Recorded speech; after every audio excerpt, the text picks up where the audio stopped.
नमस्कार जय जगन्नाथ ओंकार education channel को आपन को स्वागत। आसीगला डिसेम्बर 2025 रे हेबाकु थिबा षष्ठ मासिक क्लस्टर स्तरीय बैठक पई लेटर टिके नजर पकांतु। ये चिट्ठी आसी जाइए directorate of teacher education and SCERT Odisha Bhubaneswar को तरफ लेटर नंबर रही 8005 डेटेड 25/11/2025 डिसेम्बर मास प्रथम शनिवार अर्थात 6 तारिख रही शनिवार प्रथम शनिवार पड़ू प्रति मास भली प्रति मास यही शनिवार 6 तारिख रे आमर आयोजित हब षष्ठ क्लस्टर स्तरीय बैठक।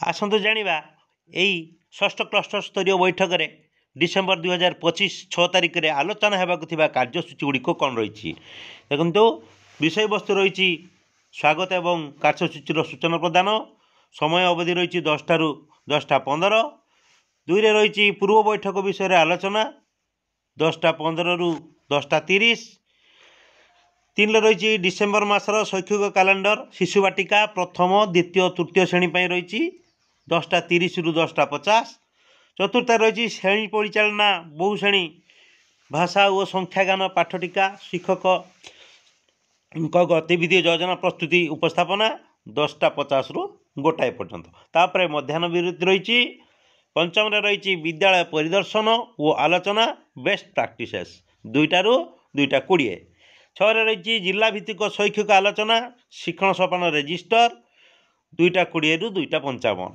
सप्तम रही पंचम और अष्टम श्रेणीर वार्षिक परीक्षा संबंध में आलोचना 2:55 ରୁ 3:50 तापर 8 रही संक्षेपण 3:50 ରୁ 4 पर्यंत तापर बैठक समाप्त। पूर्व बैठक विषय वस्तु आलोचना रही नवेम्बर मासर शैक्षिक कैलेंडर पाठटिका शिक्षकों गतिविधि योजना प्रस्तुति विद्यालय परिदर्शन जिला भित्तिक शिक्षण शैक्षिक आलोचना शिक्षण सोपान रेजिस्टर शिक्षक विद्यालय परिदर्शन शैक्षिक सहायता निपुण विद्यालय और SOP teacher and student attendance इत्यादि इत्यादि थिला। तापर डिसेम्बर मासर शैक्षिक कैलेंडर शिशु बाटिकार तृतीय श्रेणी पर्यंत मल्टी क्लास जो रही तार एक नमूना देती शिशु बाटिका प्रथम द्वितीय तृतीय श्रेणी ये लिंक दे दिखाई। तापर शिशु बाटिकार तृतीय श्रेणी पर्यंत शिक्षण फलाफल गुड़िक कौन रही से गुड़िक आलोचना करा विभिन्न श्रेणीर उभय भाषा और गणित क्यों शिक्षण फलाफल नेले बहुश्रेणी परिचालना सहजरे हो पार से विषय आलोचना हे। शिक्षक मान द्वारा बहुश्रेणी पाठटिका शिक्षक गतिविधि योजना प्रस्तुति करके उपस्थापन करेंगे से दलगत उपस्थापन करेंगे समस्त प्रशिक्षार्थी शिक्षक मान 4टी दल गठन करी से प्रति दल 40 मिनिट लेखाएं उपस्थापन करेंगे। तापर श्रेणी परिचालना समय पिलामानकर अंशग्रहण शिक्षक शिक्षिका मानू क्यों सब पदक्षेप नहीं आउ कौन अधिक हो पार से विषय आलोचना करेंगे। शिक्षण कार्यगुड़िक मान निर्धारण सुजोग किपरि रही से विषय आलोचना करेंगे। बहुश्रेणी परिचालना शिक्षक शिक्षयित्री गतिविधि योजना किपरि थिला से विषय आलोचना करेंगे। न्यस्त कार्य को शीघ्र शेष करुवा शिक्षार्थी कें कें अतिरिक्त एक्सटेंशन एक्टिविटीज रखा जाइछि आउ कौन करा जाई पारिबो से विषय आलोचना है। बहुश्रेणी परिचालना पाठटिका प्रस्तुत करने पूर्व शिक्षक शिक्षयित्री कें दिग उपर ध्यान देवा आवश्यक। तापर गोटे नुआ सब्जेक्ट आसी पंचम और अष्टम श्रेणी वार्षिक परीक्षा 2025-26 से संपर्क में अच्छी ओडिशा और गणशिक्षा ओडिशा सरकार 2025-26 शिक्षा वर्ष पंचम और अष्टम श्रेणी में वार्षिक परीक्षा करने को जाउछंती। विज्ञप्ति संख्या 287110 डेटेड 18/10/2025 चिठी अनुसार परीक्षार कृतकार्य हो श्रेणी पदोन्नति मूल्यांकन में दि जाइथिबा गुरुत्व श्रेणी पंचम षष्ठ कौन रही देखु मूल्यांकन उपादान और उप उपादान और गुरुत्व उपर देख प्रत्येक विषय फॉर्मेटिव ए फॉर्मेटिव 2 और सुमेटिव ए परीक्षा सहित लिखित कार्य प्रकल्प कार्य आधार में आभ्यंतरण मूल्यांकन करा शिक्षार्थीर प्रत्येक विषय फॉर्मेटिव ए फॉर्मेटिव 2 सुमेटिव ए वार्षिक परीक्षा सहित लिखित कार्य प्रकल्प कार्य गुरुत्व आधार करी नंबर हिसाब करा जदि गोटे विषय सबू हिसाब पर मोट नंबर 30 रु कम ତେବେ ଶିକ୍ଷାର୍ଥୀଟି ସେଇ ବିଷୟ ପାଇଁ ଆଉ ଥରେ ପରୀକ୍ଷା দিব।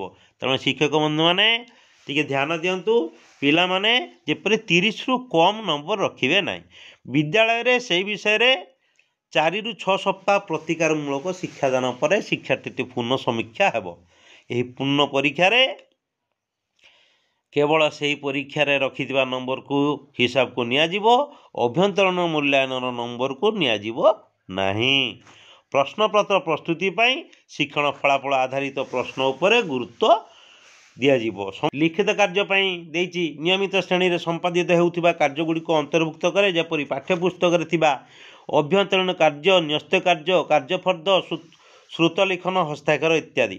ପଞ୍ଚମ ଅଷ୍ଟମ ଶ୍ରେଣୀ ବାର୍ଷିକ ପରୀକ୍ଷା ନିମନ୍ତେ ମୂଲ୍ୟାୟନର ସାମଗ୍ରିକ ରୂପରେଖ ପୁସ୍ତିକାରେ ଉଲ୍ଲେଖିତ ପ୍ରସ୍ତାବିତ ଲିଖିତ କାର୍ଯ୍ୟ ଦେଖି ଶିକ୍ଷକ ଶିକ୍ଷୟିତ୍ରୀମାନେ କରିବେ। ଉଭୟ ପଞ୍ଚମ ଓ ଅଷ୍ଟମ ଶ୍ରେଣୀର ପ୍ରତ୍ୟେକ ବିଷୟ ପାଇଁ 5ଟି ଲେଖାଏଁ ଲିଖିତ କାର୍ଯ୍ୟ ଦିଆଯାଇଛି। ଏଥିମଧ୍ୟରୁ ଅନ୍ୟାନ୍ୟ 2ଟି ଲିଖିତ କାର୍ଯ୍ୟ ପ୍ରତି ବିଷୟରେ କରାଯିବ।